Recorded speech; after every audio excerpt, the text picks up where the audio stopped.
Assalamualaikum warahmatullahi wabarakatuh.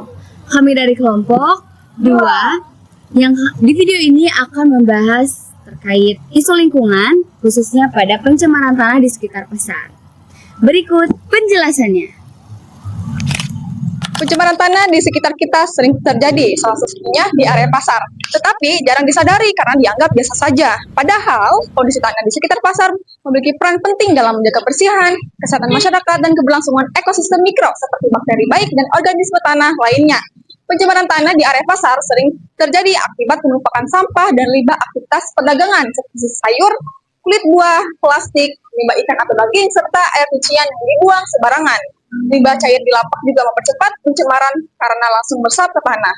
Kondisi ini diperburuk oleh kurangnya fasilitas kebersihan, drainase yang buruk, dan kebiasaan pedagang maupun pengunjung yang tidak menjaga kebersihan. Akibatnya, tanah menjadi bau, kotor, dan menjadi sarang lalat dan tikus, serta berpotensi menularkan penyakit. Pencemaran tanah di pasar bukan hanya masalah teknis, tetapi juga tanggung jawab moral karena manusia diberi amanah oleh Allah SWT untuk menjaga bumi dan lingkungan tempat mencari nafkah. Pencemaran tanah yang terjadi di pasar tradisional itu diakibatkan dari beberapa faktor seperti limbah non-organik dan limbah non-organik yang menumpuk dan dibiarkan seperti sayur yang busuk, buah yang busuk, sampah. Itu nantinya akan membusuk dan menumpuk yang sehingga menyebabkan gas metana yang dapat merusak tanah. Banyak kendaraan di lingkungan pasar juga menjadi salah satu penyebab dari perusakan tanah karena kendaraan ini itu dapat meneteskan bahan bakar sehingga menyebabkan hidrokarbon yang merusak tanah juga. Baik teman-teman, pencemaran tanah di lingkungan pasar memiliki banyak dampak negatif. Yang pertama, ada kualitas bahan pasar yang menurun, seperti sayuran dan buah-buahan yang mudah terkontaminasi dengan kotoran. Selanjutnya, ada rentannya kebersihan di pasar yang bisa mengganggu kesehatan pembeli dan pedagang. Nah, serta menjadi sarang bagi serangga-serangga kotor seperti kecoa, cicak, kelabang, dan lain sebagainya. Maka dari itu, kita harus menjaga lingkungan pasar supaya tidak tercemar air dan tanahnya dan kebutuhan pokok kita bisa terjaga dengan sehat.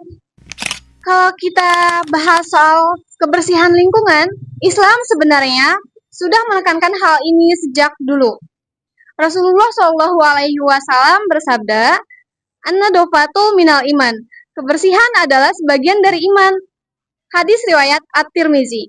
Jadi, kebersihan itu bukan hanya sekedar keindahan, tapi juga sebagai karakter seorang muslim dan bentuk ketaatannya pada ajaran Islam.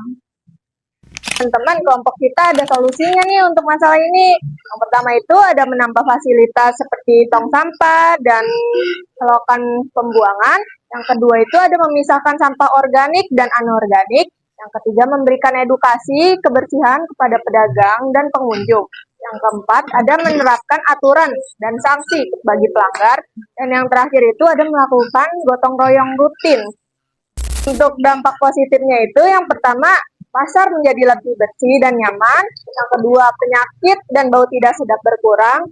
Yang ketiga, kualitas pangan menjadi lebih higienis. Yang keempat, ekosistem tanah kembali sehat. Nah, pesan yang dapat kita ambil, pencemaran tanah di daerah pasar ini bukan hanya persoalan tentang sampah dan limbah saja, tetapi mencerminkan sejauh mana masyarakat menjaga amanah dari Allah Subhanahu wa Ta'ala. Pasar yang kotor menunjukkan kurangnya kepedulian terhadap kebersihan. Padahal Nabi Muhammad SAW telah mengajarkan bahwa Allah memang mencintai pada kebersihan dan kebersihan merupakan sebagian daripada iman. Oleh karena itu, setiap orang baik pedagang, pengunjung maupun pengelola pasar memiliki tanggung jawab untuk tidak membuang sampah dan menjaga lingkungan sebagai bentuk dari ibadah. Kesadaran diri, kedisiplinan, dan akhlak yang baik adalah kunci untuk mewujudkan pasar yang sehat, bersih, dan berkah bagi semuanya. Nah teman-teman, itu tadi adalah penjelasan mengenai pentingnya menjaga lingkungan di sekitar kita. Maka dari itu, ayo mulai jaga bumi kita. Baik, wabillahi taufiq walhidayah. Wassalamualaikum warahmatullahi wabarakatuh.